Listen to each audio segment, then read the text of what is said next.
Hello everyone, this is doctor Deepti Mathur. I am a न्यूरोफिजियोथेरेपिस्ट।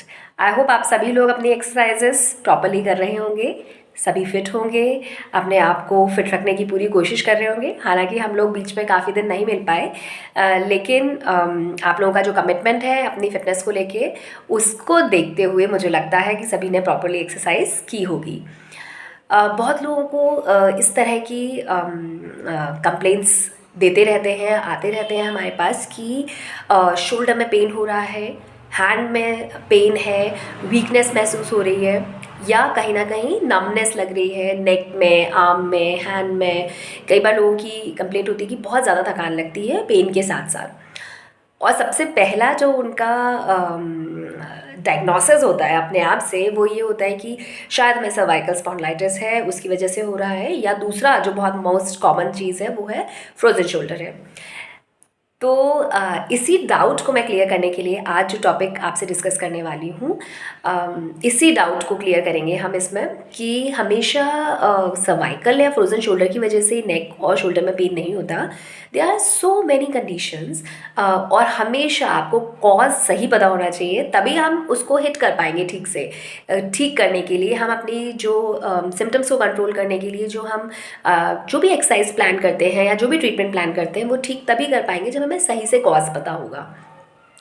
तो उसके चलते ही आज हम जो टॉपिक डिस्कस कर रहे हैं वो है थोरेसिक आउटलेट सिंड्रोम, जिसके भी सिम्टम्स ऐसे ही हैं कुछ, जिसमें कि शोल्डर, आर्म एंड हैंड्स और नेक रीजन आता है, उसमें पेन होता है, फटीग होता है, और बहुत सारे और भी सिम्टम्स होते हैं।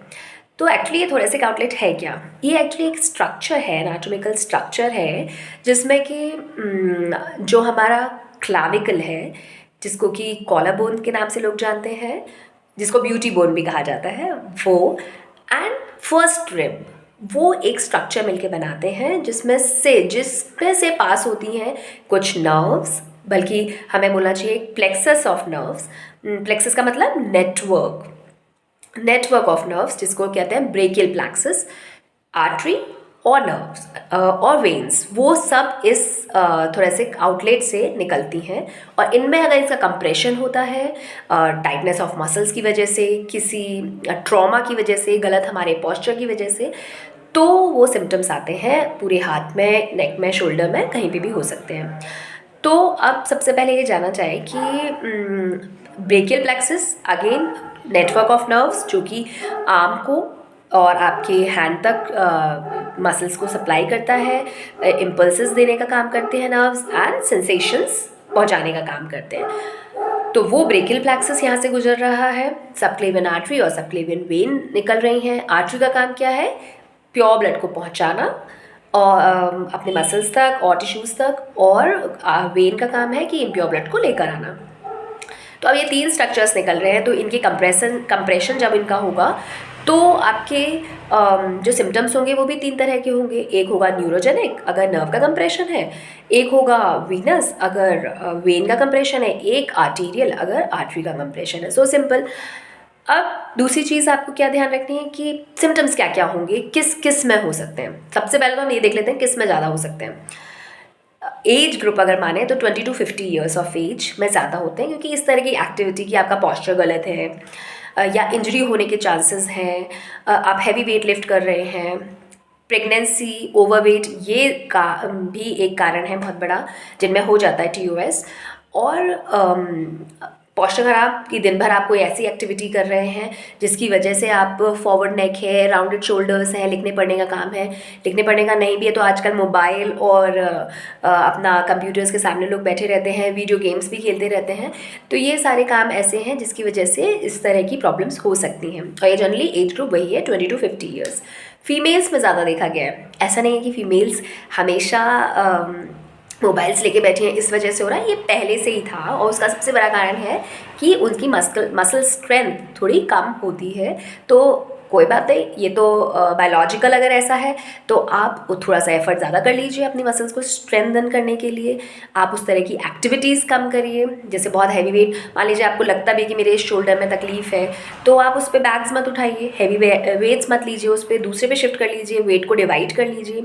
बीच बीच में गैप लीजिए, है ना, अपने पॉस्चर को करेक्ट करते रहिए। हम पहले भी बहुत बार एक्सरसाइजेस डिस्कस कर चुके हैं कि पॉस्चर को कैसे करेक्ट कर सकते हैं, और आगे भी करते रहेंगे।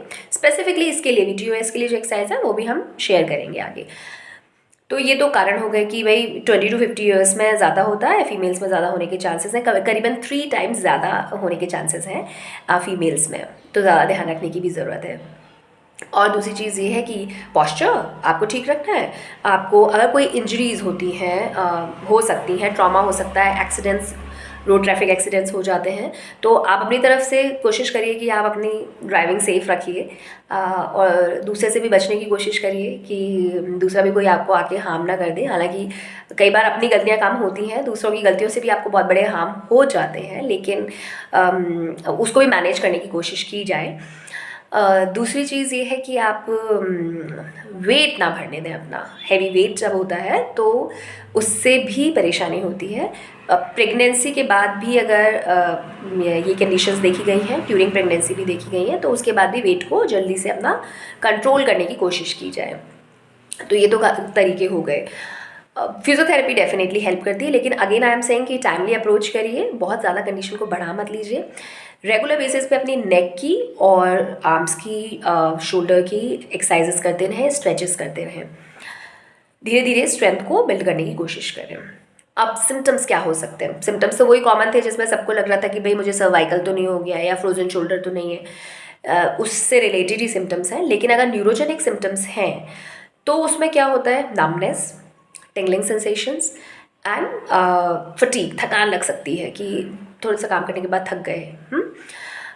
वेनस कंडीशंस हैं, वेन का कंप्रेशन है, तो अगेन इसमें क्या होता है? डिसकलरेशन हो सकता है, हाथ का कलर चेंजेस हो सकते हैं हाथ के, फटीग भी लग सकता है, और एक लंप जैसा फील हो सकता है, pulsatile lump in the collar bone के एरिया में, और अपर बॉडी में आपको क्लॉट्स भी बन सकते हैं, ये भी हो सकता है। और अगर आर्टीरियल कंप्रेशन है तो अगेन डिस्कलरेशन, पेलर जैसा दिखेगा, कलर चेंज होगा, एंड पल्स लॉस हो सकती है पेन के साथ, तो पल्स भी लॉस हो सकती है आपकी उस हाथ में। There are so many test जो कि करके हम फिजिकली एग्जामिन करके देख सकते हैं कि भाई इसको TOS के सिम्टम्स तो नहीं हैं।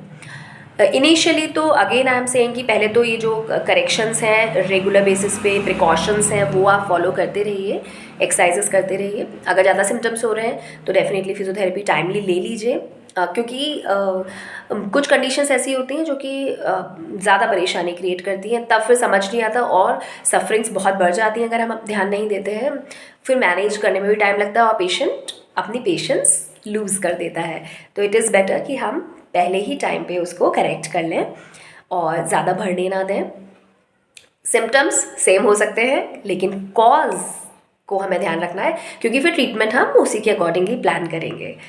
तो आई होप कि बहुत सिंपली मैंने समझाने की कोशिश की है कि 3 अलग अलग तरह के सिम्टम्स हो सकते हैं। करेक्शंस तीनों के लिए आपको सेम ही करनी है। कुछ स्पेसिफिक मसल्स होती हैं, जैसे स्कैलेनी मसल है, यहाँ पे अटैचमेंट अपर रिब्स में है जिसका, उसके हम स्ट्रेचेस रेगुलर बेसिस पे करते रहें, वो भी एक अच्छा स्ट्रेच है। और मसल्स को रिलैक्स रखें, अपनी माइंड और बॉडी दोनों को रिलैक्सेशन दें प्रॉपरली, और अपनी एक्सरसाइजेस करते रहें, और तो कोई भी कंडीशन जो होगी हम जल्दी से मैनेज कर लेंगे। I hope this and I believe it. So I hope कि ये छोटी सी जो इन्फॉर्मेशन है वो आप लोगों के लिए बेनिफिशियल होगी। और किसी तरह की कोई प्रॉब्लम हो तो आप कमेंट बॉक्स में लिख के हमसे पूछ सकते हैं, हम कोशिश करेंगे उसको रिजॉल्व करने की। So stay connected with us and thank you.